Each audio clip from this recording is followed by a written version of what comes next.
I want to talk a little bit about Gwen Stefani. This article was... You wouldn't have expected this, guys. Yes. Okay. So this was an article that came out the other day because she had an interview recently where she, first of all, some baby-brained, extremely bad acting reporters made these comments. They're okay, look, these are room temperature IQ bad actors who did this on purpose to start S, as they would say. Yeah. So it says, Gwen Stefani lashes out at the cultural appropriation accusations as she claims she's Japanese. Look, only an extremely maladjusted, maladapted, evil person would assume, or they have a room temperature IQ, that when she said this, that's what she meant. I'm actually Japanese. No. She did not mean that. What she's saying is that she was inspired by Japanese culture. She talks about how her dad worked for Yamaha for 18, so they traveled to Japan on a regular basis, right? Mm-hmm. You have to be just looking for a soundbite. I kind of had the same feeling when Jennifer Lawrence made the stupid comment about, I was the first female action star. I don't buy that she thought that was true either. I think she said something stupid, and then people who are out there to get sound bites and get clicks misinterpret something on purpose because they're evil, right? Yeah. So to me, like that was the first thing that stuck out to me. So she claims that she was, how do you pronounce it again? Harajuku? Okay, so we heard, okay. Like, look, the 90s was way better. And we were in a more culturally harmonious time than do you guys remember the era she had where she would just have these two Japanese models follow her around to all of her media appearances? Like 4 or 5. Yeah, and she had this whole posse, and then they would be backup dancers in her music videos, and that got compared to a minstrel show, which is ridiculous. It shows how racist you are if you really think that. If you really look at that and think, oh, you're just making these Japanese girls be your minstrels, it's like, what? Well, it's the oppression Olympics. What? Everyone's a player in them. Like, what if she had only white backup dancers? Right. Then you're racist for that. Or if you have just one Asian backup dancer, you're tokenizing them. Right, yeah. So she says... You can't win. She says, she recounted, my God, I'm Japanese and I didn't know it. She then doubled down on her statement, telling the interviewer, I am, you know. In the same interview, Stefani credited her dad, who, by the way, is Italian-American, the cause of her Japanese influence. Look, I don't disagree that what she said was stupid, but I don't think that anyone actually believes that that's what she meant. I think she's poorly communicating with people. I don't even think that what she's saying is stupid. I think it makes a lot of sense. If you're exposed to a certain culture while you're growing up, then you're going to be a part of it in a way, and it's going to be a part of you. They don't want racial harmony. They want separate but equal. I agree in the sense that she didn't mean verbatim what the quote is here. Yeah. But at the same time, there's people that definitely believe that's what she means. Like, you have now been taught that you can't even appreciate culture that isn't yours. Oh, yeah. Or it's cultural appropriation. It's like, dude, that's exactly. We are not harmonious anymore because if you even say you like anything that's not from your stereotypical, what you're supposed to like and what you're supposed to do, if you like something that's different, what is she supposed to like? You're in trouble. She's Italian, so she's supposed to like The Godfather and cannolis. Like, kick rocks, dude. Yeah, dude. The whole point of the Great American Melting Pot was that you're supposed to be influenced by other cultures, not just your own. I think it was ABC News on. You know, I like to turn on sometimes the just mainstream news on my computer and have it just playing while I'm doing something else. And this story came up, and there was a panel of 3 women, and they're all like, oh my God, this is the worst thing to ever happen to us. She is all the harm and violence that she's doing to people. And I'm like, what the F am I listening to right now? Mm-hmm. And I'm like, oh, well, I shouldn't have. It's my own fault for clicking ABC. Yeah, right. But it's like, yes, maybe it's in bad taste. But to call her then racist, to say that what she's doing is absurd. Violence. Yeah. It's absurd. I think she speaks about it with nothing but glowing praise. The language that she lashed out is absolutely insane because all she said was, it should be okay to be inspired by other cultures because if we're not allowed, then that's dividing people, right? She said it was a beautiful time for creativity. And then this was compared to Avril Lavigne's song Hello Kitty in like 2014. She had this music video for it that was very highly criticized because that was sort of when the cultural appropriation conversation was ramping up, 2014, 2015. And that's why I think the debate about cultural appropriation has been dead and gone for some time now. It's just, it feels outdated. And I say if globalism is the future, whether we like that or not, then the blending and ultimately the erasure of different cultures is the only way that goal is achieved without atrocities happening, without bloodshed happening, to be totally honest. Maybe not erasure, but blending. Because erasure would be like as if we're getting rid of these things. And I think the thing about cultural appropriation is we're taking aspects and then like magnifying them in a particular way or a way that's, you know, meaningful to us. And I mean, I'm a third culture kid. When I was going through high school in 2010 in Singapore, like I was told all the time, like you're the future generation of we're a future citizen of the world. You're a third culture kid, which means that like my parents' culture is different than the culture that I'm growing up in. Therefore, I form a third culture because I'm taking aspects of this culture and this culture to perform myself. I think the term that we would use a lot in America is first generation. So you're first generation blank American, right? Because your parents had a completely different upbringing, right? So I would say in the British speak, I'd say I'm second generation immigrant, right? Okay. This is technically the second generation because my parents were the immigration or the immigrants in the first case, and I'm the second generation of those immigrants. But anyways, it's like I just don't understand how.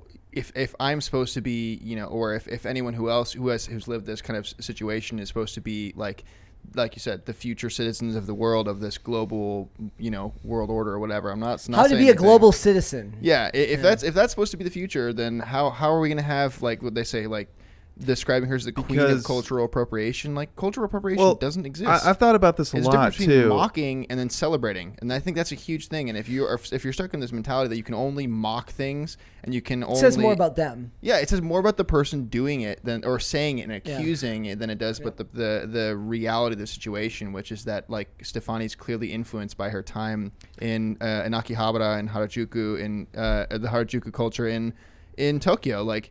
Why can't she be about it? Yeah. Why she's because she's supposed to be like ignorant to it and be like, no, I'm only American, I'm only Italian. That's like some weird Ku Klux Klan stuff where you're like, you better stick to your kind. Like, what are you talking about? It's weird, dude. She talks about how it was a beautiful time for creativity, and what I'm thinking of is at that time was it Chris Rock who had the jokes at it's Dave Chappelle says the best golfer is black and the best rapper is white. Yeah, we were a far more racially harmonious society because there weren't these weirdo psychopaths on Twitter. Culturally enforcing their own views on the entire world through ridicule, shame, and a weird sense. Well, that's of the best part. importance. Tiger Woods was just Tiger Woods. It wasn't the first African American golfer to do X, Y, and Z. He was just Tiger freaking Woods, and everyone knew him. His record spoke for itself. Yeah, and you know, but I have been thinking about this a lot, and like I try to like white pill myself in the sense that. You know, with the rise of the internet 20 years ago into the popular culture, with the advancement in technology that we're able to travel all across the world, we need to find a way to navigate this because cultures are going to be blending more and more, and people that weren't exposed to other cultures for thousands of years all of a sudden are. Yeah. Right? Like people from all walks of life are walking everywhere across this planet, and we need to find a way to navigate this because to just say you have to like be surrounded by everyone but still divide yourself, like that makes no sense to me. People are going to have to find a way to mesh and fuse cultures, and the only way to do that is for Gwen Stefani is to, you know, actually what's the word I'm looking for? Nuance. She shouldn't feel ashamed of what she enjoys and what she finds beautiful. Nuance is the only way to do this. Take everything as a case-by-case basis. When you assume off the bat negative intent, you stop anything from ever growing at all. Right. And it's over something as so silly as, like you said, the backup dancer thing. Like, there's things that you could make comments on that certainly sound kind of ridiculous, but she's a celebrity. Celebrities are ridiculous. Celebrities are ridiculous people, but we live in a world now, in a culture now, where anything outside of stay in your lane is looked at in a negative way. I even saw some people drawing a distinction between Avril Lavigne's video for Hello Kitty and then Gwen Stefani's like Harajuku Girls, because they said Avril Lavigne had bad pronunciation of all these Japanese words and she was just commercializing it. She doesn't really appreciate the culture, and it's like, honestly, whether you appreciate the culture that it comes from or you have no regard for it whatsoever, what you're doing is either way completely harmless. Completely harmless. No one is hurt by Avril Lavigne not understanding the depth of Japanese culture. Like, it does not ultimately matter. There are bigger problems to worry about. Do you remember that video that went viral. It was seemingly innocuous a few weeks ago, maybe a couple months ago, where a guy had a sombrero on, a white dude. It was Will Witt. And he's walking around the United States, and people were getting mad at him. And then he goes to like an actual town in Mexico, and people are like, "Hey, I like the hat," like, awesome, dude. And it goes to show that Americans just want to be victims, and they look to, I shouldn't even say Americans, the first world, like the world powers. If you're one of those countries, England, Australia, Russia, China, U.S., like, you're always constantly trying to be the victim. And I don't know if it's because we've been on top for so long as the culture. Yeah. Mm-hmm. Or what, but you're not even supposed to call it the third world now. Is You're that supposed right? to say the global south. Yeah, which is ironically so much worse. And I want to bring that up because someone in the chat said that I'm mocking Southerners by using the stereotypical Ku Klux Klan like Southerner, Alabama, whatever accent. Don't let them cancel you. Yeah, I'm not gonna let you cancel me because the point of it the reason I'm saying is because I'm making fun of, I'm lampooning how ridiculous it is to sound like that. It's not real. It isn't someone's real. gonna clip you now. That might have been a worse burn. No, not at all. It's a caricature. It's a caricature. Right, if you're making a caricature out, like, that's the point. Like the point is, it's like, I'm not mocking you.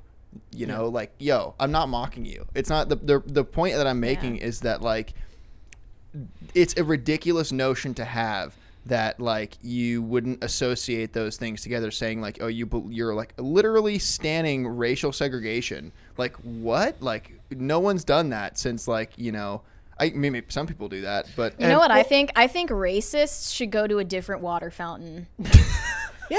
I think they should have a different water fountain. It's the other thing that's funny about this is, like, so for her, like, imagine like racist segregation. Yeah. I'm cool with that. Yeah. We live in a culture now where we like, everything is about pride, and you're supposed to have extreme pride in your culture, unless you're a white chick. Then what's she supposed to be proud of? So she can't celebrate other cultures. She's told not to be proud of her own culture. She should just kind of exist there and be miserable like the rest of the people on Twitter. That's what they want. Well, if she were like, I'm proud of being Italian, they'd be like, you're not Italian, you're American. Yeah. You like Jump they would get mad either way. They wouldn't, because I don't even know if I agree with that, because I think that to them, they just see it all as one. They don't even like to distinguish that far. You're just a white chick. Like, you're a white chick and you shouldn't be proud of the fact that you're a white chick because that's white supremacy and racism. Mm-hmm. Well, she's like, well, I'm a big fan of Japanese. Oh, can't be a fan of Japanese culture. That's cultural appropriation. It's literally designed to just make everyone freaking miserable all the time. Yeah, it makes no sense. There's no happiness, there's no joy, and it's all Mindy Kaling's fault, too, for making the stuff she's making. Her and this absolute room temperature IQ loser who wrote this article. Somehow, all of this is Mindy Kaling's fault. It's all Mindy Kaling's fault somehow. We'll blame her. Yes. Her name's Mindy. What did you expect? Look, I also have a problem with them. Like, if you look at the cover